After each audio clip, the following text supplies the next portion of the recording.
To access Wordsmyth's Grammatical Patterns database, go to Search Tools on the Wordsmyth homepage. At the bottom of the menu, click Grammatical Patterns.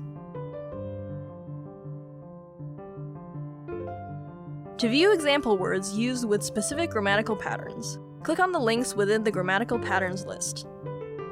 To learn how to use a grammatical pattern, click the link at the top of the pop-up window. The Grammatical Patterns glossary contains explanations of the various grammar terms used in grammatical patterns. To view the glossary, click Grammatical Patterns Glossary on the top left side of the screen. To read a complete explanation of each term, click the link above its definition. To activate grammatical patterns within an entry, under Display Options, click Show Grammatical Patterns.